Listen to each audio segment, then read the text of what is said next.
معزز علماء کرام، سامعین عظام، آج کی اس نشست میں امت کا اتحاد دیکھ کر دل مسرت محسوس کر رہا ہوں۔ اللہ تعالیٰ اجتماعی کاز کے لیے ہم سب کو ہمیشہ متحد رکھے۔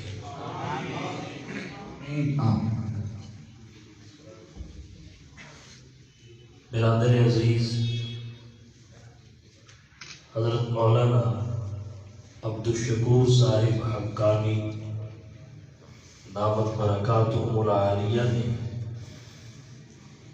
مجھے حکم فرمایا ہے، خلیفہ اول بلا فصل جانشین پیغمبر خسر رسول حضرت ابو بکر صدیق رضی اللہ تعالی عنہ کی ذات گرامی پر ہونے والے اعتراضات کے جوابات دیے جائیں۔ سب سے پہلی بات یہ ہے، صحابہ کرام میں سے کسی بھی فرد پر اعتراض بنتا نہیں ہے، اور اس کی وجہ یہ ہے، جیسے نبوت رب کا انتخاب ہے، ویسے ہی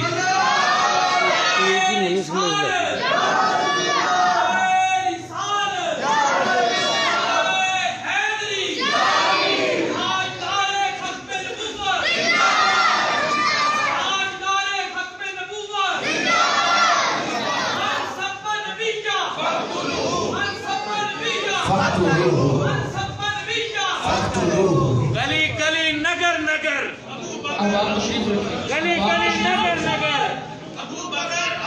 احباب تشریف رکھیں۔ آپ کی محبتوں کو خدا سلامت رکھے، آپ کی محبتوں کو خدا سلامت رکھے، تشریف رکھیں۔ گلی گلی نگر نگر